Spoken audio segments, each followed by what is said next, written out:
How's it going to our Spanish Wells members? I thought I would take this opportunity to come out and show you a couple things on the golf course. Previously, years ago, I was a director of golf of a few different clubs, obviously along with being a GM of other clubs as well. So I wanted to show you two basic shots around the greens, the low chip and the high pitch. And they're very simple. As long as you do these few things, you should have success on the golf course and lower your index.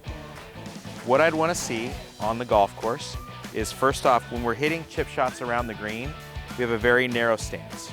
So I only have a little over a club space between my feet here. You'll also see that I'm open to the shot that I'm trying to hit, right? I'm not closed off. I have an open stance, and that's because we don't really use our lower body when we're hitting these shots. Our lower body stays very quiet. So I have my lower body quiet and open, and I also have forward shaft lean.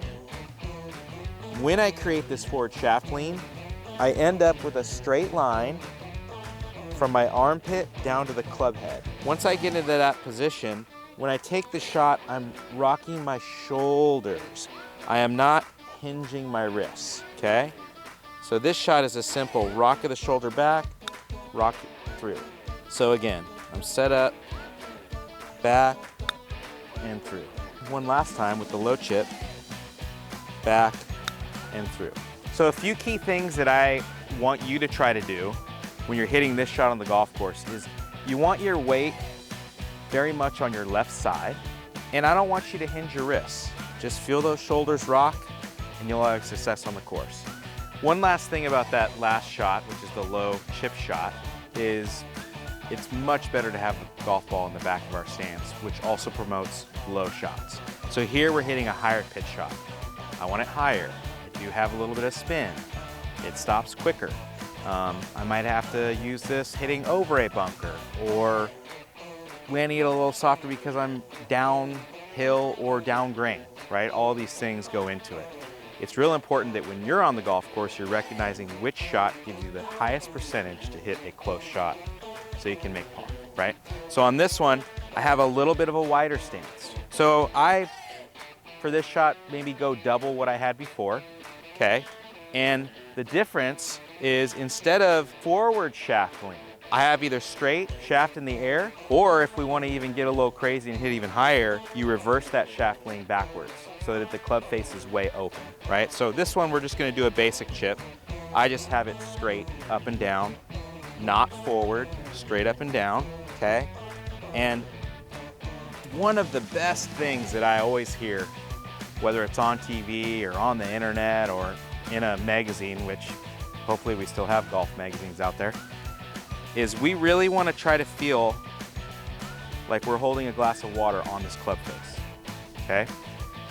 So as we finish our shot and come through and finish, you know, no matter if it's a longer shot or a shorter one, if this club face stays open to our shot, I can still have the glass of water on here.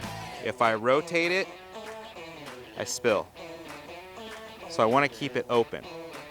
One of the best ways that I feel, for me, an open club face through the shot, is I try to feel my left thumb staying pointed to the right of my target. So if my left thumb stays pointed right, the club face stays open. If my left thumb turns and starts pointing left of target, the club face closes, okay? So let's do a little test here. So I'm a little more open. I have the club face open along with the shaft straight up, okay? Back and through. Now, that landed and probably only went about 3 or 4 feet after where it landed, right? So more spin. Now I can get even more creative and I can get even more wrist hinge if I wanted to, but then what we're doing is we're creating a more difficult shot, right? A lower percentage shot. And so if I just want to hit the basic chip shot, I can have minimal wrist hinge, keep the club face open, hit the high shot, and it stops quickly. Now on this next one, I'll try to get a little more creative, okay? A little more open. That's way spinny. Look at how that stopped, right? So the more wrist hinge I have, the more spin I have. You may not be ready for that, but I'm pretty sure you can do that low chip or just the basic chip. Good luck, and I hope you lower that index.